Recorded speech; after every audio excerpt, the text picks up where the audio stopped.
రాజకీయ పార్టీలు తమ ముఖ్య నేతల విగ్రహాల చుట్టూ రాజకీయం చేస్తూ ఉంటాయి. దేశంలోని ముఖ్యమైన రాజకీయ పార్టీలు కూడా ఇందుకు విరుద్ధంగా వ్యవహరించలేకపోతున్నాయి. స్టాట్యూ ఆఫ్ యూనిటీ పేరుతో గుజరాత్ వల్లభాయ్ పటేల్ విగ్రహాన్ని బీజేపీ ప్రభుత్వం ఏర్పాటు చేసింది. ఇలా అన్ని రాష్ట్రాల్లోనూ ముఖ్య నేతల భారీ విగ్రహాలు ఏర్పాటు చేస్తూనే ఉన్నారు. ఇక కొత్త రాజధాని నిర్మాణం చేస్తున్న ఏపీలో కూడా భారీ విగ్రహాల ఏర్పాటు కొనసాగుతుంది. అమరావతి రాజధానిలో ఇప్పటికే 3 భారీ విగ్రహాలను ఏర్పాటు చేస్తున్నారు. ముందుగా శాఖమూరు వద్ద అంబేద్కర్ విగ్రహ నిర్మాణం జరుగుతుంది. గత టీడీపీ ప్రభుత్వంలోనే విగ్రహానికి శంకుస్థాపన చేసిన వైసీపీ ప్రభుత్వం ఆ నిర్మాణాన్ని కొనసాగించలేదు. అందుకు బదులుగా విజయవాడలో అత్యంత భారీ అంబేద్కర్ విగ్రహాన్ని గత వైసీపీ ప్రభుత్వం నిర్మించింది. కూటమి ప్రభుత్వం అధికారంలోకి వచ్చిన వెంటనే రాజధానిలో మధ్యలోనే ఆగిపోయిన అంబేద్కర్ విగ్రహ నిర్మాణాన్ని చేపట్టింది. విగ్రహంతో పాటు పార్క్, లైబ్రరీ ఏర్పాటు కానుంది. ఇక తాజాగా నెక్కల్లు వద్ద అమరజీవి పొట్టి శ్రీరాములు భారీ విగ్రహాన్ని ఏర్పాటు చేయనున్నారు. కొద్ది రోజుల క్రిందటే మంత్రి లోకేష్ శంకుస్థాపన చేశారు. పొట్టి శ్రీరాములు విగ్రహ ట్రస్ట్ నిర్మాణ పనులను పర్యవేక్షిస్తుంది.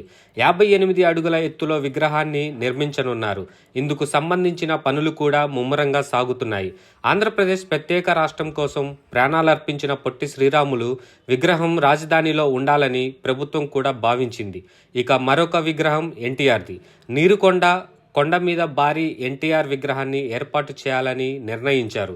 టీడీపీని స్థాపించిన ఎన్టీఆర్కు రాజధానిలో సముచిత స్థానం కల్పించాలన్న ఉద్దేశంతో ఈ ప్రాజెక్టును తీసుకువచ్చారు. ఒకవైపు అమరావతి రాజధాని పనులు శరవేగంగా జరుగుతుండగా మరొక వైపు విగ్రహ నిర్మాణం కూడా ఊపందుకుంది. ఇలా రాజధానిలో ఇప్పటికే 3 భారీ విగ్రహాల నిర్మాణ పనులు మొదలయ్యాయి.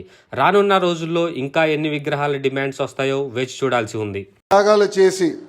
కోట్లాది మంది తెలుగు ప్రజల కోసం దారి చూపించిన దీపం పొట్టి శ్రీరాములు గారు. ఈరోజు ఆయన 58 అడుగుల విగ్రహం ఏర్పాటు కోసం మనందరం శంకుస్థాపన చేసినాక వచ్చాం.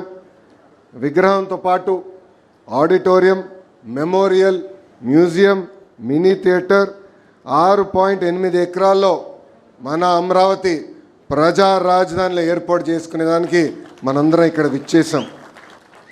58 అడుగుల విగ్రహం ఎందుకని మనందరం అనుకోవచ్చు. దాని వెనకాల ఒక చరిత్ర అనేది ఉంది. పొట్టి శ్రీరాములు గారు భాష ప్రయుక్త రాష్ట్రాల ఏర్పాటు కోసం 58 రోజులు ఆమరణ నిరాహార దీక్ష చేసిన వారు.